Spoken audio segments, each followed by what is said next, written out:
jërë ngeen jëf yéen auditeurs yi déglu seen rajo Baol Média FM ci diwaanu Touba Mbacké fréquence 97.1 ñu dellusiwaatal leen seen émission ndogu ak Baol Média tey ci vendredi bi ñu ciy dalal Serigne Khadim Mbacké Aliya wala Serigne Khadim Aliya Mbacké nekk président commission réception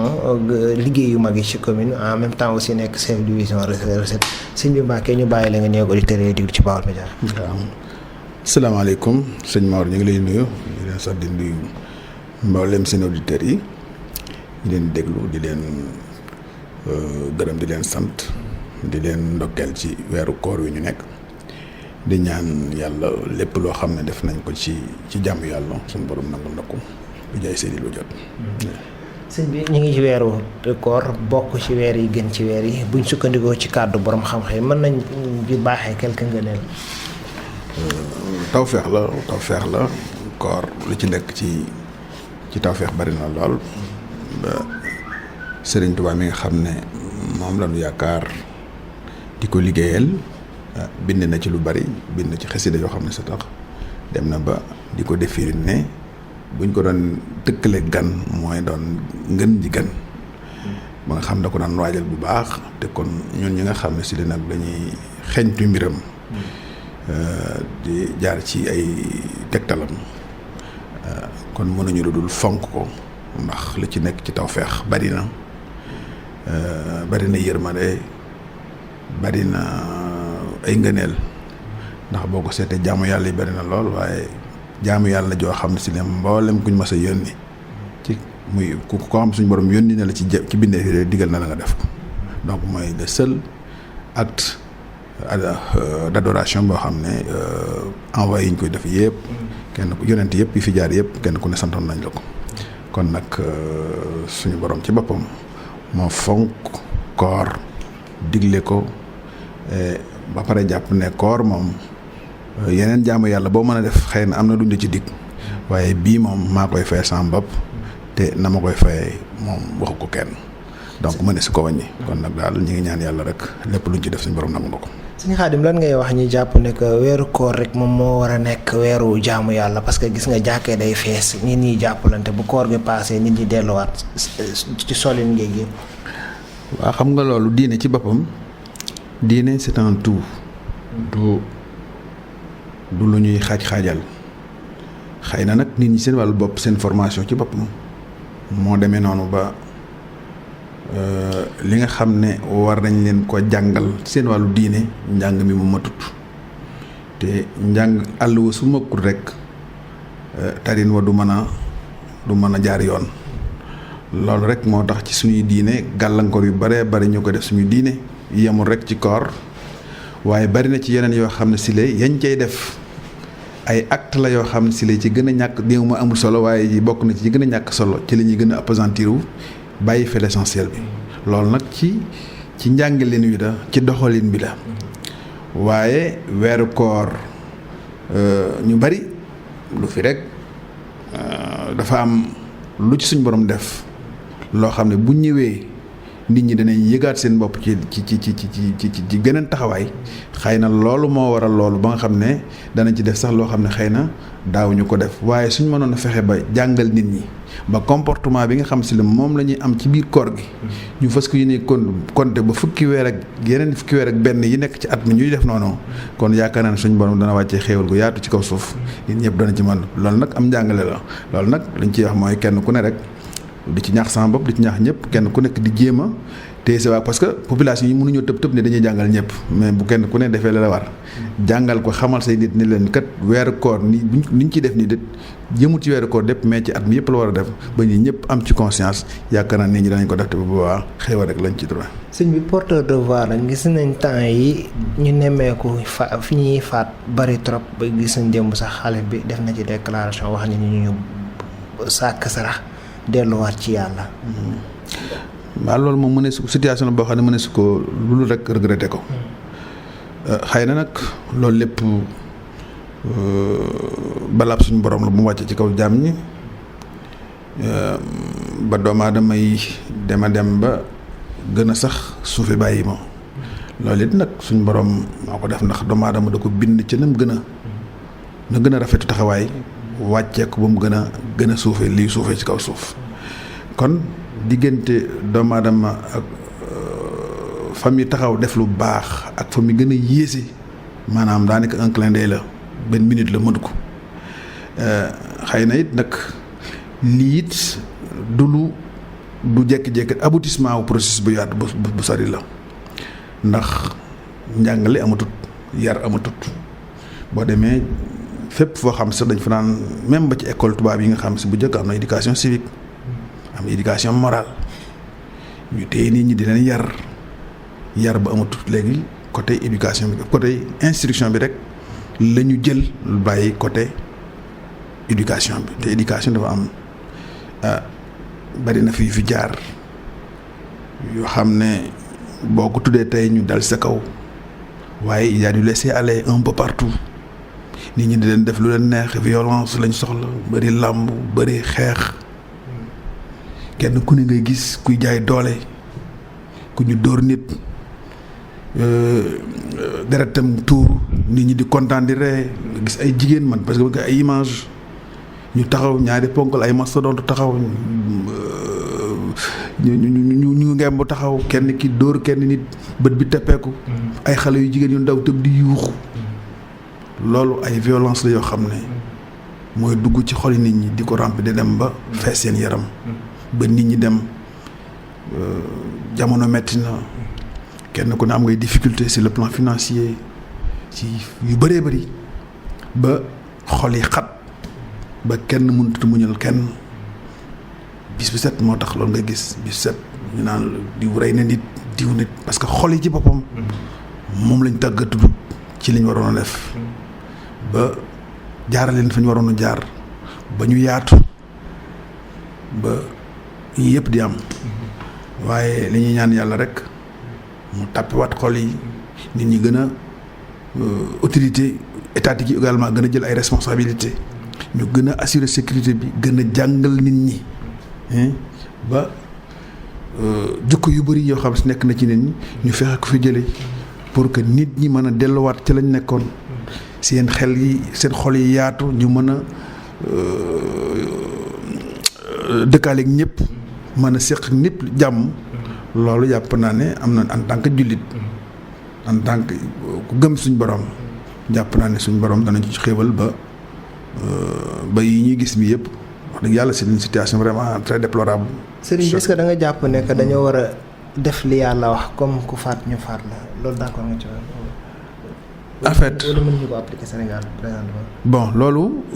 xëy na tut naa ci joxe ci sama position waaye li nga xam ne moom la suñu borom santaane moom di alquran loola ma nga fa te tey la gën a taxaw am na nag ñoo xam ne ay mufti lañ ay waromi xam-xam lañ ñoo xam ne question boobu ijtihaad lañ ci war a def ñoo war a dajale xool lu waxtaan ba xam loi yi nga xam ne si li moom lañ wax nan lañ ko war a méngale ak loi yi nga xam ne si li mooy dox suñu réew ndax certes Sénégal bu ñu tëb ne wax réewum jullit lañu 95% de musulmans mais suñu loi fondamentale bi dox appliqué wut la charia appliqué wut la loi islamique kon loola beneen problème la loolu xëy na duñ ci mën a ñëw mais Sénégal aussi amoon na loi ki amoon na fi si ay loi républicaine la ñu am. mais il paraît que ñaar nit rek lañ ci mas a exécuté. benn nit sax laa xam muy Moussa Lo laa ci mas a xam.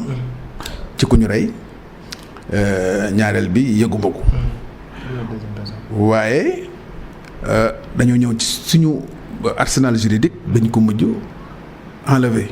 ba la peine de mort officiellement n'existe plus au Sénégal donc kon je crois que ku tëb di wax nit ñi nag am nañu sañ-sañu joxe seen xalaat mais xëy na diggante kilifay diina yi ak kilifay état yi muy président de la république wala assemblée nationale ak ñeneen ñi nga xam ne ñoo ko seq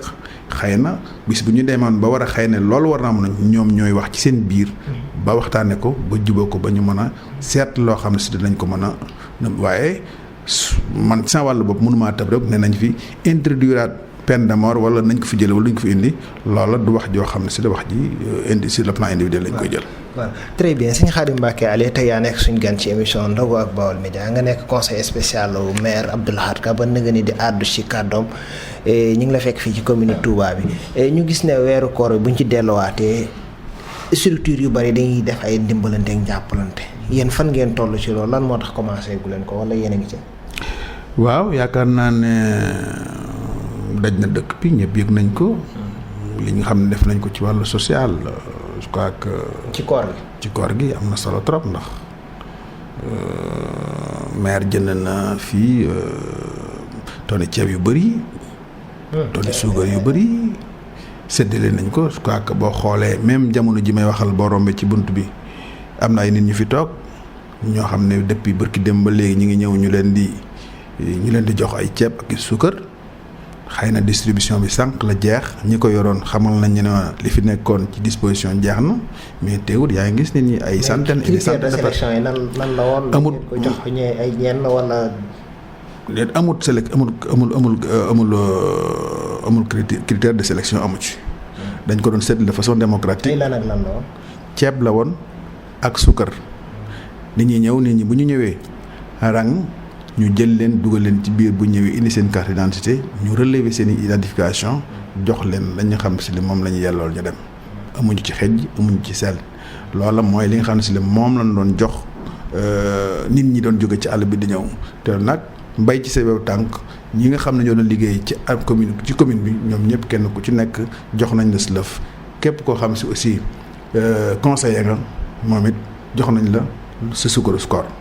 donc kon wax dëgg yàlla maire ci wàllu boppam ci côté bu gàcce ngalaama bari na lool loo xam si dëkk nag dañ naan xalamu nag dajulum réew dajul suuf donc xalamu dajul suuf waaye nag li nga xam ne si mën nañ ko nekk na suñu disponibilité vraiment def nañ ci bii mooy ñaata édition. loolu c'est chaque année ñu def parce que y a une commission sociale boo xam ne maire bi ci boppam moom moo ko téyel boppam yu mel noonu il est intransigeant ci yu demee noonu pour léegi bëgg na lépp xam si la génnee nañ ko mu jëm ci way néew ju doole ak ñi ko wax donc moom a ji am benn jafe-jafe ñu teg ko ci. pourtant de ñenn ci askan wi dañ leen di critiquer yéen waa commune bi ne du ngeen tolof yi askan wi dund yéen du ngeen dem du ngeen ci jàppale ci yu bari. waaw xam nga nit ki moom boo jiitee nit dëkk bu mel ne Touba di commune am ay jafe-jafe ndax ñun dañoo nekkoon ci d'une communauté rurale ñu jóge ci communauté rurale rek avec l'acte 3 de la décentralisation en 2014 ñu jékki-jékki dugg ci communalisation universelle donc une commune de plein exercice donc biñ ciy ñëw amuñu woon ce qu'il faut donc période transitoire bi dafa gàtt ba nga xam ne amuñu les moyens nécessaires parce que ñeneen ñu ci bëree bëri déjà amoon nañu structure bi amoon nañ équipe bi amoon nañ lépp mais ñun dañu ñëw yoruñu structure ci commune rurale rek lañu jógee directement jógee d'une grande commune d'une grande envergure donc loolu mooy doon suñu problème donc boobaak léegi nag lépp loo xam ne si leen maire ak équipe bi nga xam ne si moom la jiitee lépp loo xam ne ñi ngi ko mën di ko def parce que jafe-jafe yi dëkk bi weesuwut jafe-jafe ndox jafe-jafe éclairage public jafe-jafe ay inondation ak yi nga xam si ne moom la population yi des grandes villes di am moom rek la Touba di am te loolu lépp loo xam si ne ñu ngi ko ci def ñu ngi ko ci mën ñu ngi ko ci def éclairage public ñu ngi koy def ñu ngi ci def chaque année ñu jël ay kilomètres et des kilomètres d'adduction d'eau ci quartier ak village yoo xam si dañu dépendre ci commune bu Touba di ko ci def. di def aussi ak it di def loo xam ne ak politique sociale bu wér di tabax ay salle de classe di tabax ay dispensaires di tabax ay centre de santé di tabax ay poste de santé laa bëgg a wax donc un peu partout ci commune bi vraiment pour approcher population yi de leur lieu de cure donc loolu ñu ngi koy def te it dañuy tabax ci ay centre ay comment dirais-je ay poste de santé ci biir dëkk bi du jeex ñii pare nañ équipé nañ leen ba nga commencé fonctionner am na ñoo xam si le yéen par exemple yéen ngeen tabax ci dëkk bi parce que bu ngeen ne tabax ngeen. li ma la ci mën a jox bëri na ñiy diglu duñ ko mën a nier quoi. li ma la mën a wax tabax nañ benn poste de santé Baxdaat màggal suñu Abdou Khadir yi passé ci lañ ko inauguré équipé nañ ko envoyé nañ fi ICP ak équipe am ña ngay faj ku fa dem da nga ko teg sa bët. poste de santé bu Alieu tabax nañ ko équipé nañ ko yóbbu nañ fi ICP ak sage-femme yi ma xam ña ngay liggéey donc mooy bu yàggul lañ ko inauguré ma nga fa. am na yeneen yu bees yoo xam ne si li teg nañ xeeroon ba actuellement les travaux sont en cours Kéré Mbaye ña nga ca. bi Daaru Karim également bu Sëñ Massamba ñoom actuellement ña nga tabax yaa ngay daw wér. am na yeneen yoo xam si de ba démb rek am na yu ñu jot a lancé. pourtant Sëñ Khadim am na ñu nekk yéen projet yooyu noonu projet état bi la yéen maire da ngeen koy approprié wu mais projet état lan ngay tontu ci loolu. projet état mooy lan. c'est-à-dire que état ñoom ñooy financé poste de santé yooyu noonu. ah non du tout absolument non. ñun suñu budget dafa am ay rubriques yu ko composé. rubriques yi mooy taxe ak impôt local bi nga xam ne si moom la ñuy jël ci doomu aadama di ko delluwaat ci ñoom. am na loo xam ne dañu ne lii fonds de dotation la wala fonds de concours. loolu dafa bokk ci suñu nomenclature budget parce que budget bu ñu ne la 4 milliards rek dafa bari loolu projet la dafa am rubrique yi boo duggee ba ci biir lii ñi ngi ko jëlee fii lii ñi ngi ko yaakaar jëlee fii lii ñi ngi ko yaakaar jëlee fii bu ñu ko jëlee ba mu dajaloo nag lii lañ fas yéene dugal fii lii lañ fas yéene dugal fii lii lañ fas yéene dugal fii loolu la nomenclature budget di demee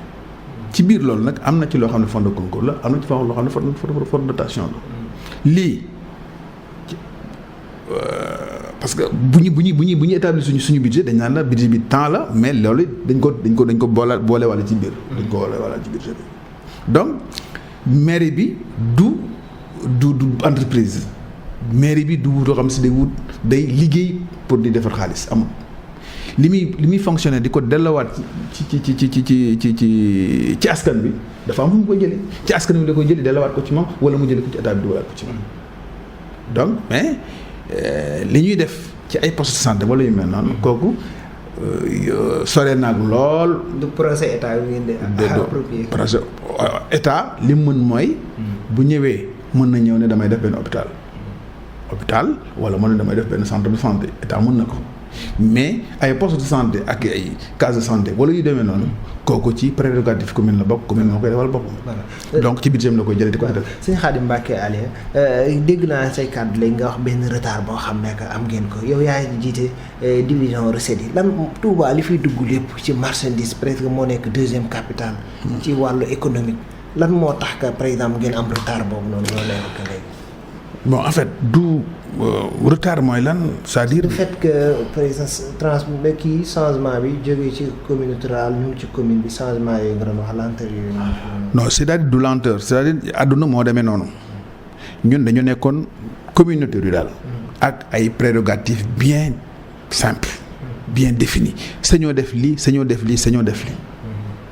di tic au tac ñu tëb ne la dugg nga ci communalisation universelle. léegi am nga ay compétences yu bees am ngay lii am ngay la donc il faut du temps pour que affaire boobu institution yu bees yooyu ñu def ñu créer pour mu évoluer wu pour mu mën a jaar ci yoon loolu rek moom lan la mën a wax mais du question de retard wala yu mel noonu xam nga question de temps la pour adapter suñu situation bi ñu nekkoon ak suñu situation bu bees loolu la mais y a pas de retard. mais est-ce que mën leen a am ay recettes vu que liy dugg Touba ni mu bëree ci marchandise ak yooyu noonu ba kii gàpp boobu noonu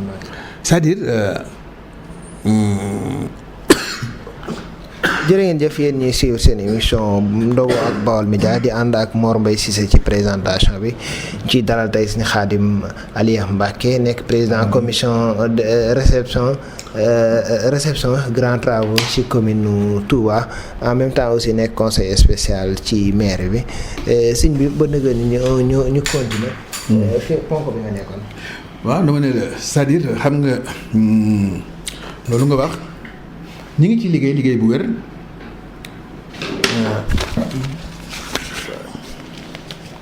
ñu ngi liggéey ci lu demee noonu ci collecte impôts yi ak taxes yi les collecteurs sont là ñu ngi liggéey avec les services n'est-ce pas du trésor public percepteur municipal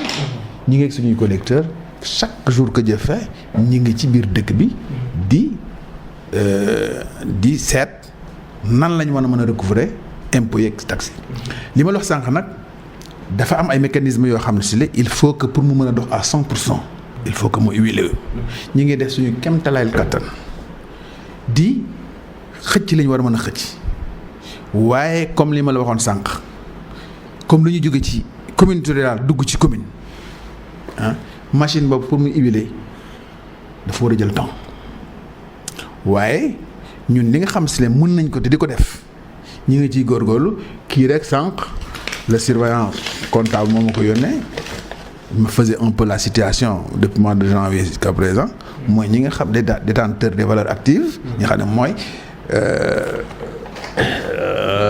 reçu yi nga xam ne si moom la ñuy bind ci garage yeeg ci marché yi wala yu demee noonu actuellement il m'a fait un total de 53 millions 706 mille yoo xam ne lu ñu collecté la depuis dem parce que dama ko waxoon mu defal ma la situation depuis mois de janvier léegi ci yenn yi si bokkut ak ñi nga xam si ñooy teneur de quittance yi parce que dafa am loo xam si ñoom bu ñu jëlee directement dañ koy verser au trésor public donc loolu aussi ñu ngi ci góorgóorlu ñu ngi recruter ay nit ci biir loolu pour rendre affaire bi un peu beaucoup plus efficace c'est dans ce cadre là que maire recruter woon un cabinet pour léegi mu defal ko benn étude sur le marché mu dugg ci biir pour génne ñu éventuel potentiel. mais cabinet boobu ngay tudd avant ngay jàll coow li bari na parce que am na ñu wax ne que maire dafa dem Maroc recruter fa benn cabinet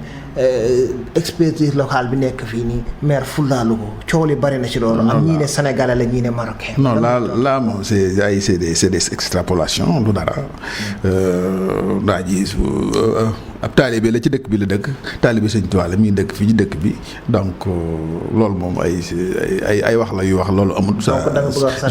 je dément catégoriquement. waaw catégoriquement kabit OPA Kébé fii la dëkk ci biir dëkk bi taalibe sëñ bi la donc moom la ñu recruté woon pour ñu defal ñu étude sur le marché pour ñu génneel ñu potentiel moom bi fi am def na ko le document est avec nous sommes en train de l'exploiter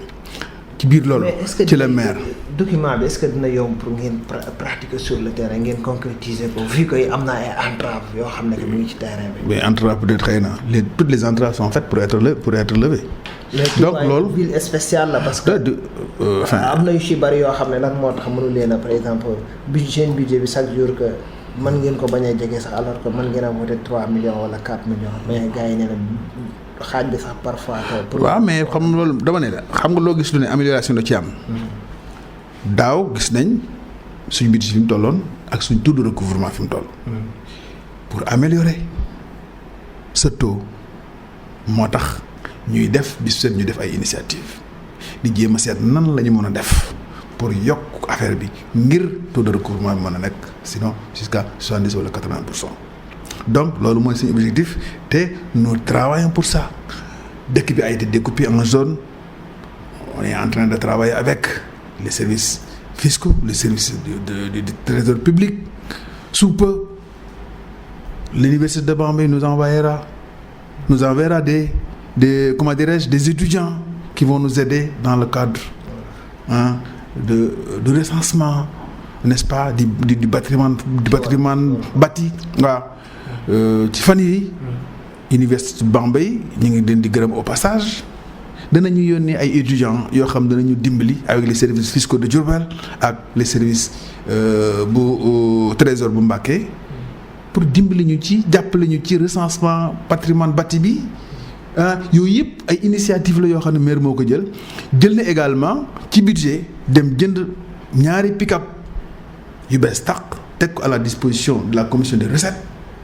jënd lu ma 10 motos teg ko tout ça lu yëpp rek pour améliorer situation boobu la. kon ñun en tout cas ñi ngi ci yoon woo xam ne si ne ñi ngi liggéey pour atteindre suñu objectif n'est-ce pas donc.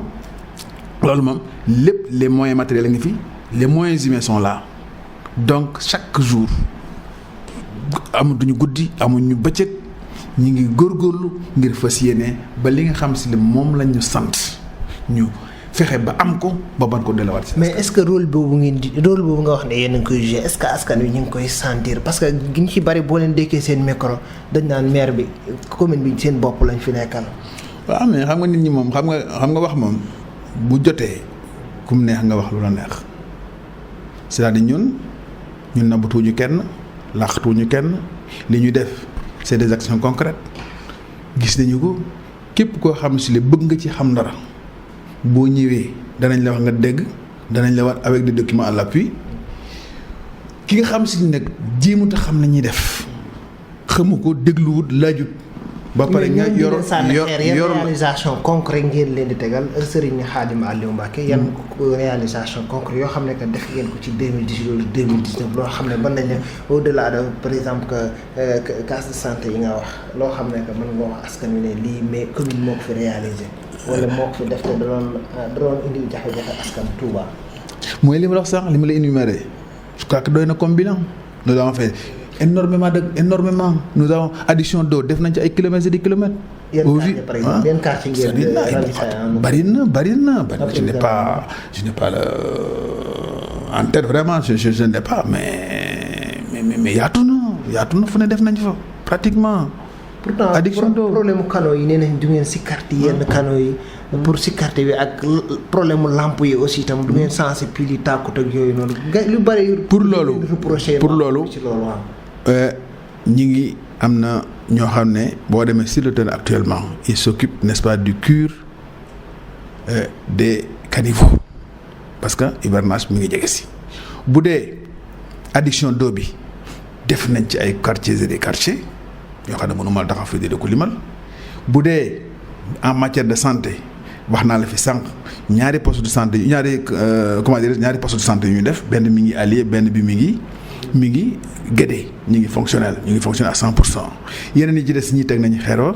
ñii bu Daaru Karim ba ña ngi koy liggéey bu Kéré Mbay bi ña ngi koy liggéeyee sori nañ ku fa dem teg si bët. loolu nag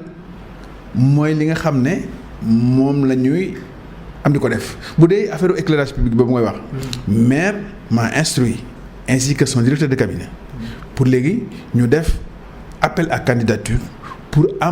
recruter parce que dafa nekkoon suñu budget danañ recruter plus de 20 électriciens qui vont constituer une équipe yoo xam si dañuy dem pour affaire éclairage public bi fas yéene bëggatuñu defeti ay opération coup de poing xaar ba màggal jot wala yu mel noonu yooyu daf ñu daan sonal. ci lenteur et cetera bu màggal gi jotee opération coup de poing Baye Ibrahima Ka ànd ak gars yi ci seen oto yi. voilà loolu dana saafaraw parce que ñu ngi recruter 20 électriciens yoo xam ne si lee bu ñu boobaa dañ leen defal contrat ñu nekk ci commune bi liggéey ci commune bi bis bu ñu xëyee ñu jox leen matériel bi ñu dem ci dëkk bi fépp foo xam si romb nañ fa lampe lakk wala bu ñu war a remplacer wala fil bu daanu wala et cetera loo xam ne ci compétence commune bi la bokk. mais ba du ngeen ko def ni ngeen def pour setal yi parce que gis nañ seen enseignes yi askan wi ñu ci bari dee nañ route bi jëm jumaa ji seulement la ñuy topp di ko bale bàyyi yeneen mbedd. non ñi wax loolu amuñu parce que man démb la semaine prochaine la semaine dernière ànd na ma ak le DC à 21h nous sommes descendus sur le terrain marché Ocass suñu équipe bi xëy liggéey ñu xool leen vérifier leen est-ce que liggéey bi ñuy def ña ngi koy def wala ñu ko def. pourtant marché Ocass mbalit ma dafa daa bari ba am na taa bu nekkoon fa day dem ba déborder bay wàcc ci kaw tali. loolu parfois léeg-léeg problème évacuation la ñu am oto bi ñu dajale fi képp ki ba pare oto bi panne wala yu demee noonu mais suñu équipe yi boo fa demee tey sont sur le terrain comme mois de Ramadan bi dañu ne dañu sensibiliser horaire. dañu jékki-jékki inopinément lañ fa dem ñun man ak DC ñoo fa def wàcc fa 21h pour xool ba xam ñu ngi liggéey wala liggéey. Sëñ Khadim ñaata bouche d'incendie moo nekk ci marché Ocass bi. Le nombre exact je ne l'ai pas en tête. mais est-ce que jàpp nga ne que est-ce que xam nga ne que bouche d'incendie yi bëccëg duñu am pression est-ce que jàpp leen loolu grave loolu xam ne que fu mel ni marché Ocass gis nga saa bu fa lakk amee ni ñuy jafe-jafe yi ñu am. xam problème pression commune bi jéem leen a taxaw ci loolu. problème pression du suñu problème ñun li ñu mën mooy. génne suñu budget defar ay bouches d'incendie. parce que il paraît que 5 bouches d'incendie ma nga foofu bu ma juumul. li nga xam ne maire li ñuy def ci ay bouches d'incendie bari na trop un peu partout à travers la ville. parce que yu ci bari man personnellement man maa ko doon en collaboration avec les services de sapeurs-pompiers ñoo ñëw taxaw ñu inauguré ko xool bari ñu c'est bon c'est parfait ñun nag problème pression réglé wuñu ko ñun du suñu problème parce que man. du man may xool ne ndox mi nii la war a demee wala non parce que je suis pas spécialiste en hydrologie sama yoon. mais yéen commune bi itam bu ngeen defee visite incendie bu ngeen noppee waru leen koo saytu kam. dama ne la. liñ cee war a def lu mooy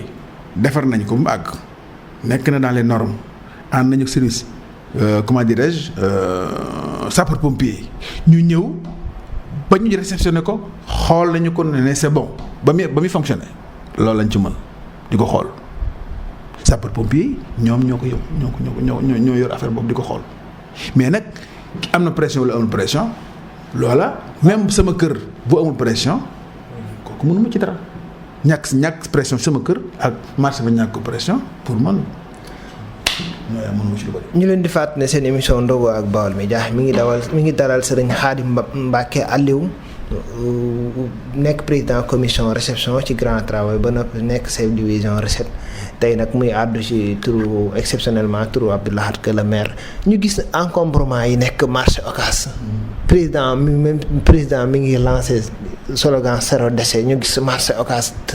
xat ya fa nekk boo xante lan moo tax loolu jël leen ci benn décision. xam nga ñu jël naka njëkk ñi nga ciy jël décision c'est que dëkk bi. parce que boo demee ay Mbour wala feneen day am engagement yoo xam ne que maire yi ñoo leen di recruter ñi nga xam ne que fi ñuy jaay dañuy teg ci yoon yi ñu yëkkati seen ñu indi seen kii ñu leen di fayee ko xaalis ak yooyu pourquoi pas maire yi doo dox ba daje fa ak ñoo xam ne maire yi ñoo leen fa teg wala rarement nga koy def ay policiers nga fay gis ak ASP pas ay ñoo xam ne maire yi moo leen di recruter. non loolu aussi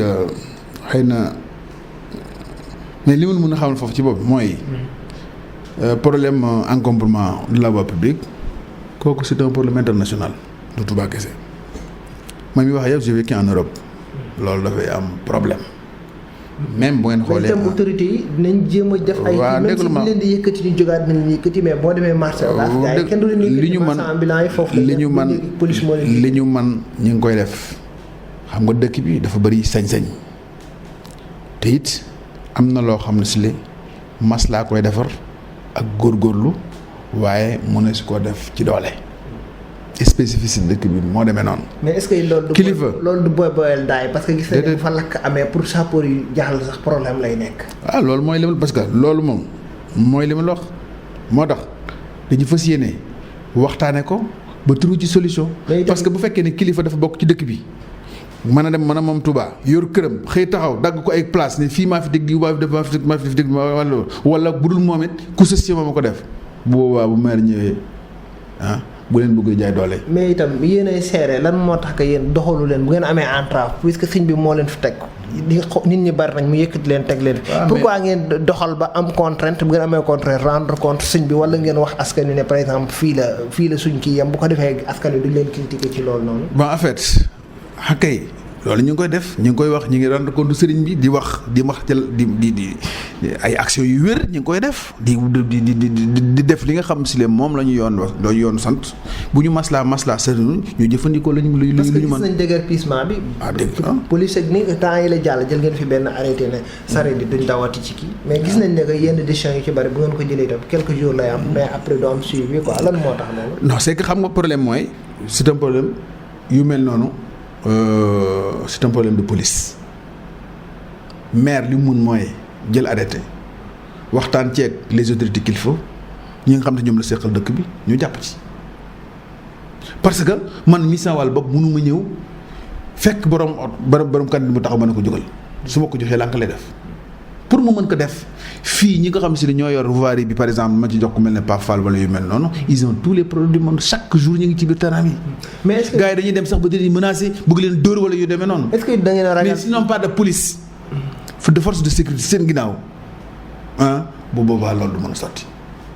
te ñoom it boo demee ñun am nañu yeneen obligation wala peut-être fañ war a et cetera donc. non pourtant pour yi ma doon wax leen boo demee ci yeneen maire yi peut-être da ngay dem ay Mbour ak yeneen. xam nga dañuy recruter ay agents yoo xam ne. comparaison n'est pas raison. bu Mbour n'est pas Touba. kon lay ya nga xam si ne moo nekk réalité ya nekk Mbour peut-être mën na bañ a nekk réalité ya nekk Touba donc ci dëkk bi nga dëkk xam nga dëkk bi li fi xew am na yoo xam ne du ma la ko jàngal mais ñun en tout cas. au niveau de la mairie li nga xam si ne ñi ngi koy mën di ko def bis bi set ñu ngi ci taxaw ngir fas yéene li nga xam si ne mooy rôle wala mission bi nga xam ne moom la sëriñ bi teg suñu ndodd ñu fexe mission boobu ñu accomplir ko. mais récemment itam monsieur le maire Abdou Lahad Ka am na ndaje bu mu amaloon fii xamle woon na nekk centres commerciaux yi ak station service yeeg yooyu noonu dinañ commencé di fay ay taxes yi ñu war a fay ak yi lan moo tax ba nëgë ni loolu appliqué bi leen ko. station service ñu ngi fay. ñu ngi commencé fay kon. non naka jekk ñu ngi fay parce que li nga xam si le mooy lañ moom la ñuy fay ñoom dafa am ay rubrique. par exemple bu ñëwee ci station bii dañ koy xool est-ce que am na ay panneaux publicitaires am na ay enseignes lumineuses wala yu mel leen ba ci nekk am na délibération lu mu ci wax ñu ne ko kii enseigne lumineuse li lay fay ah. loolu kañ la commencé. yàgg na depuis très longtemps ñu ngi ci man maa ko jël personnellement mën naa def personnellement. En collaboration avec Pape Fall nous avons fait le tour de toutes les stations du Touba. am na ñëpp on a fait la liste. même ndox kenn ku ci nekk def naa leen man maa def déclaration bi maa ko signé yónnee ko ñu def règlement bi c'est moi-même qui l'ai fait donc bi ñu demee. y compris services yi fi nekk comme service téléphonique yi fi nekk. lépp li fi nekk dañ leen di def loolu Tigo Orange pour ne pas faire une publicité. ñoom ñëpp dañ fay dem seen biir ñu dem defal leen déclaration selon li ñu fa gis parce que bu fekkee station bi dañuy ñëw ne kii ñaata pistolet la am. ñaata pompe la am pistolet pompe bu nekk ñaata pistolet fi am ñu recensé ko defal ko déclaration selon surface peinte la wala insigne lumineuse la wala totem la wala lu mën doon benn bu ci nekk délibération bi leeral na ko ne kii lii la ci war a fay. bu ko defee on lui fait une déclaration mu ñëw fii déclaration de recette lay doon man maa koy signé ci samay service jox ko mu dem trésor fay ko ñu jox ko quittance am mu ñëw bu fekkee ne ODP la c'est-à-dire occupation de la voie publique ñaata mètre la mètre bi ñu chiffré ko ne mètre bu nekk 1000 francs lay fay ñu calcule nombre de mètres yi mu occupé ñu jox boole ko ci déclaration bi. centres commerciaux yi nag dañuy fay. centres commerciaux yi kooku benn problème la. kooku ñu ngi seet ba xam parce que boobu xëy na bi mu fi pilulé booba délibération bi prévoir luñu la loon te ñun mënuñu jël mooy suñu problème état mënuñu ko jël parce que délibération bi mënu ko kenn koo ko jël ay maslaa lay doon ma ëllëg si bu ko dee xam naa lànk parce que délibération parce que ici au niveau de la commune si ñoo jël benn acte wala ñu def benn leneen loo xam si teguwut méngoowut ak li délibération bi wax buñ ko yoon day dal suñ kaw n'est-ce pas moo tax peut-être xëy na fan yii di ñëw danañ defaat beneen conseil municipal boo xam danañ ajusté waat yu bëri lu ñu xam si bëgg nañ ko dugal ci assiette boobu ba méngale ko ak délibération bi. parce que fi mu tax ñooy pare que garage yi comme garage beeg yooyu yëpp léegi ci seen prérogative la nekk ak yeneen ak yoo xam ne ay attribué nañu yooyu nag yéen jéego ngeen ci taxawal présentement. bon xam nga garage moom liñ ci mën mooy ay valeur active la ñu am ña fa toog muy juuti da ngay toog ne jox sa benn collecteur mu toog yor ay valeur active am oto bu fa dem mu fay kii ñu def ñoom tuuti loolu lañ ci def ñu ngi koy def ak ñoom ñu ngi fay li ñu war a fay. mais pourtant selon des sources surtout am na ñoo xam ne duñ dagg juuti loolu lan moo ko waral. comme ci gars yi jaay ba wàcc dem ñibbi te yeneen gox yi boo fa demee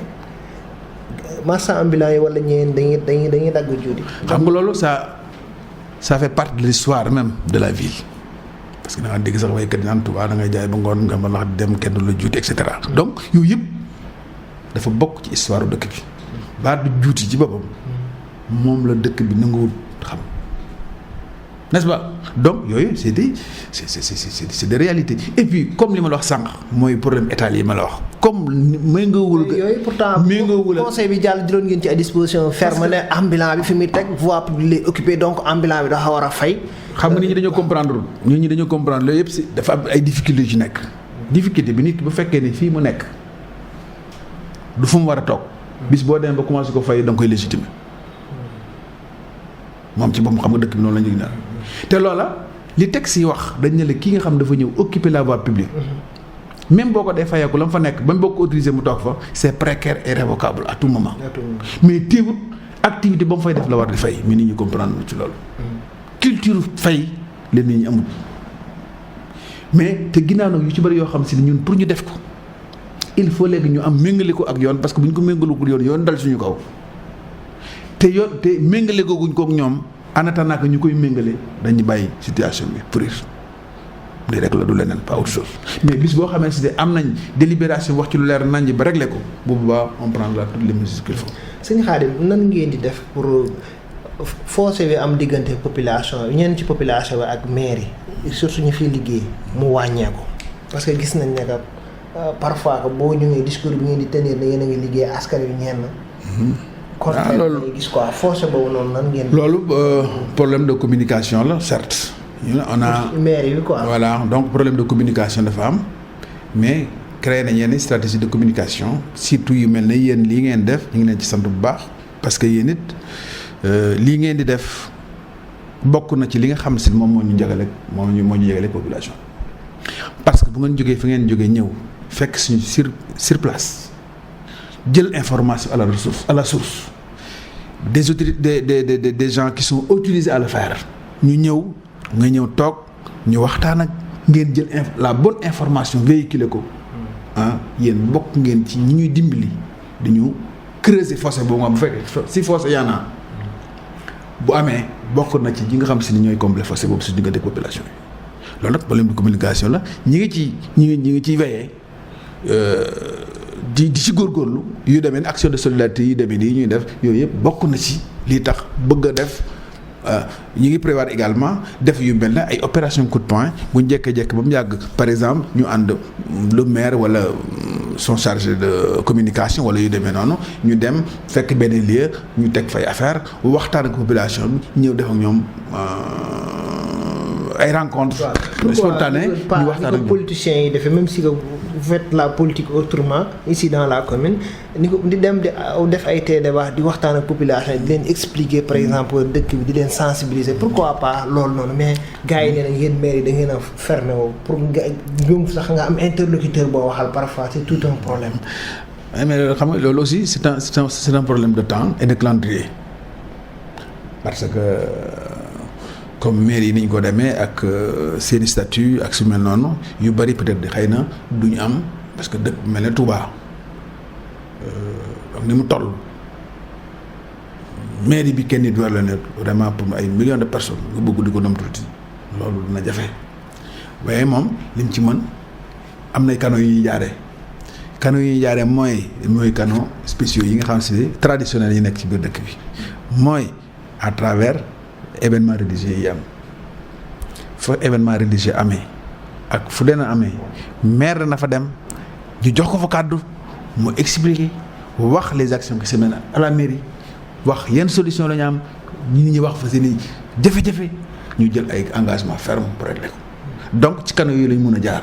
yeneen i canaux aussi ñu ngi koy envisager comme li ma la wax sànq di def ay opération coup de poing léegi la nga dem ci benn marché jékki-jékki rek ñu tëll maire moo fi ñëw wala yu mel noonu nit ñi population yi ñëw parce que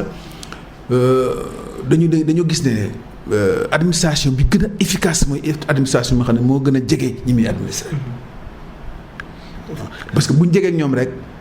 yu bëree bëri dana mën a saafara. Sëñ Khadim tey yow la maire jox kàddoom nga ciy àddu am nañu jàpp ne que bu fekkoon ne que ay élection moo fiy teg Abdou Lahad Ka ci bopp commune bi tey du fi nekk loolu lan nga ciy àddu. enfin loolu mënu c'est-à-dire que bilan tey bu fekkoon ne bilan lay demee élection bu ngeen demee élection du ngeen. moi je trouve le contraire. je trouve tout à fait le contraire parce que non seulement Abdou Lahad Ka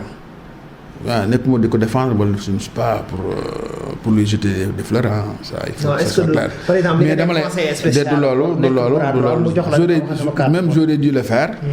mais man nit laa koo xam ne bu may wax it aqulaay taala lay wax li ma gis xam ko ci moom ak li muy def ak li muy daj moom ci boppam bu sañoon ñu libéré ko mu dem liggéeyam waaw parce que sonn na ci mi ngi ci def alali boppam li mu ciy def vraiment waxuma la lu muy jëlee ci mairie bi mais li nga xam si moom lañ def ci mairie bi rek c'est extraordinaire. donc kooku nag yàlla tax ma di ko wax xam nga waxuma ko pour lui jeter des fleurs ou bien des choses comme ça. pour da nga bëgg a wax ne que Abdou Lahad Ka bu nekkee ci bopp koy bëri ndigal moo ko fi. ndigal moo ko fi teg du intérêt boppam parce que amul sax jot pour gérer entreprise bi mu liggéey. pourtant ñu jàpp am na ñu jàpp ne que mairie bi ay. maccaat bu bari la moo tax que. non bu doon loolu ba tey parce que mairie bi moom muy Abdou Lahad Ka muy keneen ak keneen ku mën di doon même conseil yu ci bëri sama classe gi ñi fi nekk ñëpp di rey seen bopp guddeeg bëgg ñu ngi fi jële wuñu fi benn dërëm jële wuñu fi benn dara dañ fiy def parce que sacerdoce moo ñu fi indi Abdou Lahad Ka sëriñ bi moo ko fi teg ñun ñi ñëpp ngay gis man mi indiwu fi sama bopp bu fekkoon ne peut-être xëy na population ma choisir peut-être duñ ma choisir xam nga mais Daaru Xudoos ga mu dëkk fa ka fay kilifa di Cheikh Ahmadou Mokhtar di kilifa njabootu suñu Modou Moussa yëpp moo ma tànn ne ma kaay taxawal ma ci mairie ba di fa défendre di maam waa intérêt ba Daaru Xudoos donc kon su ma fi ñëwee sëriñ moo fi teg comme ni fi sëriñ bi teg Abdou Lahad Ka ñun ñëpp sacerdoce moo ñu fi indi mais njëriñ li ñu fiy jël di ko fi yóbbu indi wuñu fi waaw kon daal moom li ma la mooy gàcce nga làmb su nit ñi gisoon la muy def xam ko te ñu bëri xam nañ ko de c'est que nag comme li ma la wax sànq xala mu dajul suuf ñëpp mënuñu xëy na jot ci lëm bu nam tuuti waaye boo doon xool ñu ëpp ci dëkk bi xam nañ lu muy def xam nañ lu baax lu muy def xam nañ non seulement li nga xam ne war na ko si digganteem ak askan wi waaye la individuellement rek de façon privée am na ci ñoo xam ne mu seq ak ñoom buñ la ko waxoon. voilà sëñ Khadim ci 21e siècle lañ nekk gis nañ ne mairie bi am na ñoo xam ne que ñu ngi fi seen àlliwa sori na ci wàllum njàng français ak njàngum diine. lan moo tax intercommunalité entre Touba Mbacké exploité wu leen ko pour mu bénéfice ci ñaari commune Touba Mbacké parce que gis nañ ay problèmes yoo xam ne que. élèves yi dañuy jógee fii di jàngi Touba di am problème yooyu noonu. waaw parce que enfin loolu ñu ngi ci liggéey problème intercommunalité bi parce que même boo seetloo dans le cadre n'est-ce pas ci xëy na peut-être bon yeneen yoon loo xam ne du compétence mairie bi sax mais muy assainissement bi ñuy def ci dëkk bi parce que dañ ne pour ñu def ko il faut qu'il y ait une intercommunalité. mais itam am na benn projet bu état bi. bu muy def. ñu ne waa Mbacké am na ñu bañ nekk duñ ko def parce que force tuwaay dañuy jël. di ko xëpp Mbacké quoi. xëy na loolu peut-être xëy na ñàkk kii la peut-être xëy na ñi nga xam ne ñoo ko yor waa ONAS ñoo nga cee wax ak seen i affaire seen i yëf. mais projet la boo xam ne si la à la longue. mais est-ce que du danger public pour ñoom ñu koy auditer. c'est de l'or noir. loolu ñuy wax foofee. ñun sax man dama naan pourquoi ñu leen ko fa yëtal. pourquoi loolee ñooñu ngay dégg waa Mbacké naan dañuy bañ pour mu ñëw fa wala yu demee noonu peut-être xëy na kenn yenn ci nit wala peut-être xëy na ay problème politique diggante seen maire ñoo xam kooku su ma ci dugg. waaye ñun suñu wàllu bopp ay énergie la ñuy jël di ko yóbbu di ko jël nit loo xam ne mën nañu servir lépp. kon population Touba ci boppam ñoo waroon a jóg taxaw sax bañ ne duñ ko yóbbu Mbacké nañ ko teel seen bopp. sensibilisation moo yëgul ci population wala nga bëgg a yaakaar ne ay politiciens ñoo nekk ci ginnaaw. non du politicien sax du politicien parce que ça n'a rien de politique. parce que ñu bari sax yëguñu ne affaire boobu mi ngi dox. waa ONAS ñoo ñëw di ko defal seen bopp ñu bari sax xamuñu woon ni nii lay dem. wala il paraît que projet bu paree fossé ak yooyu noonu. dañ koy kii voilà assainissement eau usée la donc yooyu yëpp ci la ñuy branché pour ñu yóbbu ko. donc c'est un grand projet d'envergure boo xam ne vraiment bu sottee dana baax trop waaye ñun si wàllu bopp déchets yooyu c'est de l'énergie xam nga ma ne sa jee def loo xam ne si énergie bio mën nañu ko ci créer. def ci loo xam si dëkk yu bëree bëri nañ ko ci mën a jëfandikoo ci wàllu boobu donc nag xëy na peut-être xëy na ñi ngi leen di sànni loo xam ne peut-être xëy jàpp nañ ne lii déchet la or c'est pas des déchets c'est purement en termes économiques vraiment c'est extrêmement important. élèves yi jàngi Touba Mbacké dañuy am ay jafe-jafe ngir rallier Mbacké yooyu noonu. maire bi am na temps bi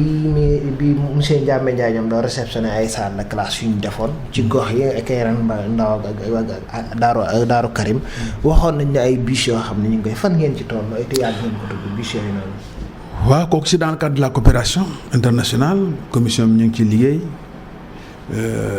ndar xëyit koy sotti ñu ngi essayer di am ay contact avec yeneen waaye xam nga dëkk bi dafa xaw doy waar même définir axe yi kii fii la war a dugg kee fee la war a dugg fee la bëgg ça fait l'objet vraiment de beaucoup de conciliabule donc dëkk bi dafa xaw a naqaree muy structure dafa xaw a naqaree mais nag comme ñun administration communale la ñu nekk li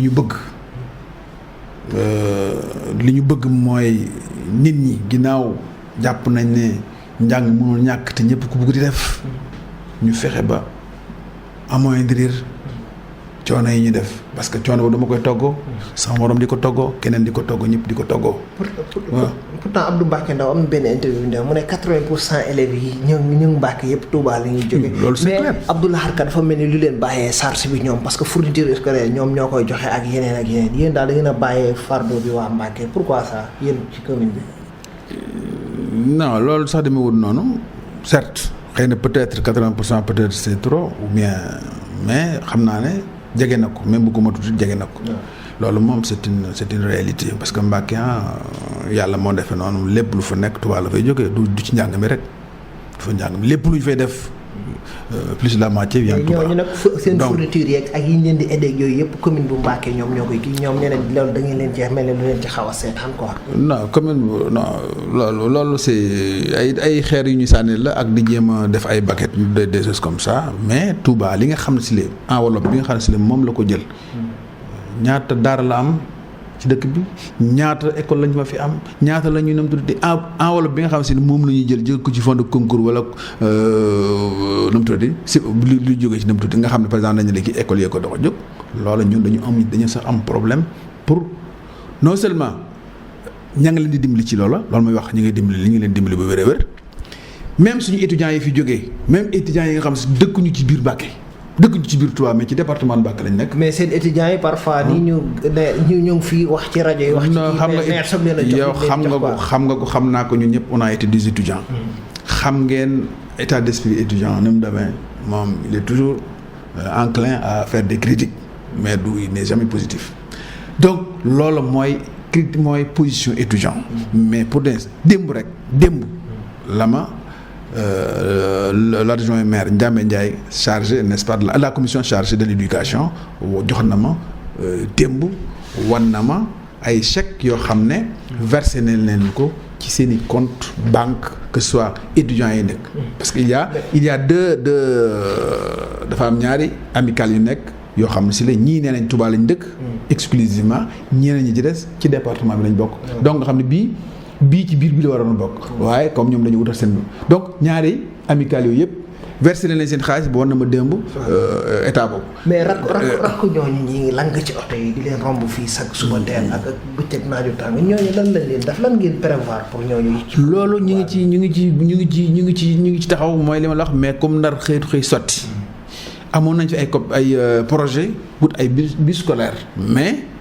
dëkk bi ni mu nekkee ak ni mu bëree ay nit ak ni mu bëree soxla du jàggi nit ñi rek Mbacké dong lañ jëm ñii ña nga jëm Kéré Mbaye ñii ña nga jëm Abdou Karim ñii ña nga jëm Mesere ñii ña nga jëm un peu partout ak si nii lay def nii donc dëkk bi ci boppam li mu yor ci ay nit ci en terme d'élèves yu dem di jàng école kooku buñ jëloon budget mairie bi yëpp teg ko ci sax lu tax problème réseau. benn question fàtte woon naa ko ci wàllu sécurité dëkk bi ak kilifa laaj doon waxtaanal par exemple de source moom nee na ñoom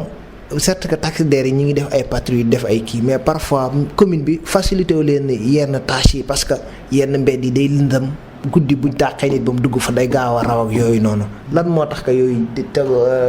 béyu leen ci seen tànk. mooy li ma la wax sànq loolu ñi ngi ci taxaw di ci góorgóorlu di nekk en collaboration avec des forces de sécurité éclairage public boobu ma lay wax ñi ngi ci góorgóorlu problème mooy. parce que maire bi ñu fi rendee fàllu ba bi mu demee ci famille ba jëloon na ne dañ fi jël ay disposition pour que dimbale police ak yenn pour ñuy def ay patrouille ak yooyu noonu. waaw mais xam nga loolu keneen ñi ngi parce que rey mi moom yemut fenn yaa ngi ko wax sànq bis bu Sénégal ñu rey feneen foo am éclairage public wala leneen ak leneen donc kooku problème c'est un problème boo xam ne récurrent la problème boo xam ne benn affaire la mais li nga xam si ne moom la bari dañoo lëndëm ak yu bari. mooy li ma la wax comme dañu jógoon ci commune rurale dugg ci commune booba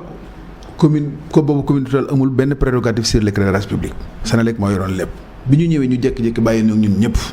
ñu war a yor éclairage public yi war ko toppatoo war ko def mënuñu xëy lépp def ko ak yëpp ñu àggale ko mënut a nekk mais liñ ci mën ñi ngi koy def te it mooy li ma la wax sànq électriciens yooyu nga xam ne ay équipes yoo xam ne ñooy patrouille ci dëkk bi. parce que loolu yu ci bari yu ngeen war a def gis nañ léegi ne Touba structure bi Touba ca kanam ñoom ñoo koy def wàllu éclairage ba defoon fi benn projet nit ku nekk na def lampam ci buntu këram. bon en fait xam nga disons xam nga communauté bi ñun ñëpp ñoo ko bokk te Touba ni mu structuré woo ak ni mu def lépp ci bëgg-bëgg ak doxalinu sëriñ bi lay doon kenn ku ci nekk. comme li ma wax sànq maire sëriñ bi moo ko fi teg conseil bi sëriñ bee ko fi teg xëy na Touba ca kanam aussi ci dans le même élan ci la ñu tëbee di def loolu donc ñun ñëpp bu ñu conjuguer suñuy effort pour dëkk bi gis nañ ko ci mën a sécurité canaux yi parce que sëñ Cheikh Abdou Latif wax na keroog ne que xalif bi jox na ko ndigal pour ñu commencer pour sécurité canaux yi. loolu liggéeyu maire la woon quand même. loolu moo nekk seen prérogative. parce que naka jekk ñu ngi ko daan def nekk ci en collaboration ak ONAS chaque année ñu daan ñëw di ko def dëkk bi yaatu na réseau bi gudd na donc kon nag bu fekkee ne sëriñ bi aussi mi ngi ñu ci jàppale duñ ci mën lu dul di ko sant di ko gërëm parce que ñun moom la ñu waroon ña nga ca xëy na suñu loxo jur suñu gannaaw ba ñu mën def li ñu mën def lépp kon bu ñu jàppalee ba yëf yëpp mën a normal loolu parce que ñun it li ñuy def sëñ donc la ñuy liggéeyal donc muy ñeneen bu mu structure bu mu mën di doon wala yu mel noonu muy commune muy Touba Ca Kanam muy beneen structure bu mu mën di doon ak ku mu mën di doon ak noo mën a def ñooñu ñu ngi jàpp ci liggéey bi ñun la ñuy jàppale donc groupe la ñu doon équipe la ñu doon soudé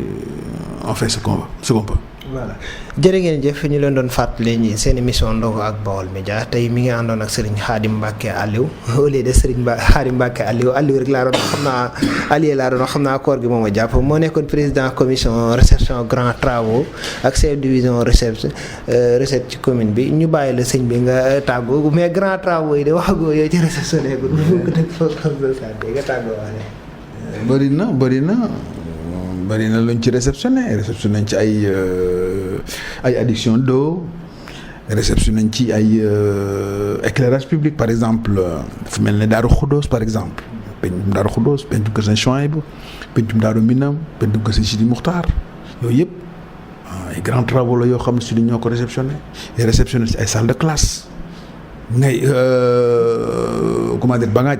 réception ay salle de classe. mais itam temps bi gàtt na mais sancaan yi sanc ku mel ne Saam Bokkatal Mbar yooyu ñooñu daal nee nañ ñoom dañ leen a fàtte quoi ñoom parfois dañ leen di laaj sax ñu ne ñu Touba amul maire quoi. waaw xam nga rek mooy dëkk bi xam nga faaw fu ne loo xam ne nag ñëpp a ca bokk te ku ne am ci sañ-sañ ñu ngay góorgóorlu lañ man def nañ fa adduction d'eau. est-ce que du da ngeen koy def ci côté yi borom barke yi dëkk rek kilifa yi déedéet ñun amuñu souci boobu waaye nag comme ci ndigal la ñu nekk bu ñu bëggee def dara bu ñu sëñ bi nee nañ ko def béréb sangam ñu def ko loolu moom ci ndigal loolu moom du ma ci tàggu kenn dama koy wax noonu très rapidement laa koy waxee. waaye xanaa di gërëm rek di leen sant. ci initiative yu mel nii ngeen di def parce que lii comme ni ma ko waxee woon sànq bokk na ci li nga xam si li mooy dana tax population bi xam ñun lan lañ fi nekkee parce que ñun nekk luñ fi Samba nekk luñ fi Mademba askan wi lañ fi nekk di leen liggéeyal kon nag li nga xam si li mooy jóge ci askan wi ñu di ko jaarale suñuy loxo suñu sañoon mu delluwaat ci askan wi te noonu lañ koy defee te it nag ka nga xam si li moo koy mën a leeral mooy lu demee nii. parce que jàpp naa ne ku déglu émission bi dana bëri loo xam si li yaa ngi ko doon xalaat di ko yaakaar te loolu sa kumpa dana ci dañ ndax ñun Abdou Lahad Ka li mu santaane bëgg ko mooy gestion démocratique clairvoyance ak précision la soxla ci liggéeyam ak équipe bi nga xam si moom la àndal te ñoo ñëpp am nañ dévouement am ñu ngi góorgóorlu di fas yéene di liggéey boo gisee changement yi bari na trop état civil da nga ko daan dégg fii ñu daan coow nangam ki nangam këyitu tubaab baaxut nangam Abdou Lahad Ka wax na ko ba à chaque fois nee na bi may ñëw fii am na ñaari tampon état civil yoo xam ne benn ma nga Pikine benn ma nga Mboro ñu fay defar ay kayit di ko jox nit ñi loolu lépp lijjanti nañ ba tey bokk na ci service état civil yi gën a sécurisé wu ci Sénégal. donc yooyu ay acquis la yoo te it loolu il a fallu vraiment une très grande bataille wut fi ay nit ñoo xam si ñu intègre lañ ñu fexe ba crédibilité boobu ñu ñàkkoon ñu am ko léegi bu njëkk da nga daan dem ambassades yi wala chancellerie yi foo dem di fu bind këyit wala yu mel noonu ñu ne la këyit tubaab amul njëriñ boo bëggee def benn concours wala yu mel noonu ñu ne këyit tubaab baaxul donc mais loolu lépp léegi bokk na ci Sénégal fi mu toll actuellement état civil bu Sénégal bu Touba ak bu Fatick ñoo gën ci Sénégal donc loolu lépp ay effort la yoo xam si ne moom personnellement moo ko fournir ànd ko ak ay nit ngir ñu am résultat yi kon nag ñi ngi leen di sant di leen gërëm bu baax a baax ci ñëw gi ngeen ñëw ci noonu ñu jël li nga xam ne moom lañ xamaku si néew ñu wax pour population mën ko yëg parce que ku ñemee dañ laa dee ku koo xamul it rek nga koy wooye parce que yu mel nii ci lañ mun a population war ko mën a dégg xam ne lii kat nangam ñu ngi def nangam ñu ngi def nangam waaye bu communication ne ko parce que bu njëkk dañ daan wax l'argent c'est le nerf de la guerre mais ni ma koy waxee tey jii c'est l'information qui est le nerf de la guerre. Donc nag ku même loo mën di liggéey ci kër àdduna boo géré sa communication kenn du ko xam. loo mën a boo def dara it mais boo amee une bonne communication yàpp yaa ngi def dara kon communication c'est munta ñàkk ci yi ñu ngi leen ciy gërëm di leen gën a ñaax aussi rek di leen xamal ne yéen pouvoir yi nga xam ne moom lañ naan wax fii dañ naan pouvoir exécutif pouvoir législatif ak pouvoir judiciaire yéen yéenay quatrième pouvoir la presse su ngeen bëggee tukkal àdduna tukkal ko kon nag su ngeen bëggee mbir yi jaar ci yoon it su ngeen joxee les informations qu'il faut les informations vraies nit ñi jot ci dina baax ci yéen. voilà loolu moom mooy li am su ngeen ci jàppee daal àdduna na dox ñu ngi leen di gërëm di leen sant di leen ñaanal bon succès ci li ngeen def ay ndaw ngeen nekk ay mag ñu baax mag ñu yàgg yu réussir ci seen liggéey ñu ngi leen di gërëm di leen sant. jërëjëf yéen mbokk yi doon topp seen émission ndogu ak Baol Média FM ci diwaanu Touba Mbacké fréquence 97.1 ñu doon dalal tey Serigne Khadim Aliou Mbacké nekk président de la commission de réception des grands travaux ci commune bu Touba ba nëgë ni nekk chef de division recette ngeen àndoon ak Mor Mbaye Cissé ci présentation bi en même temps aussi mu nekk conseiller spécial maire doon addu ci turu Abdou Lahad Ka jërë ngeen jëf ñu leen di jox dig daje ba suba incha allah ñu fanaan jàmm.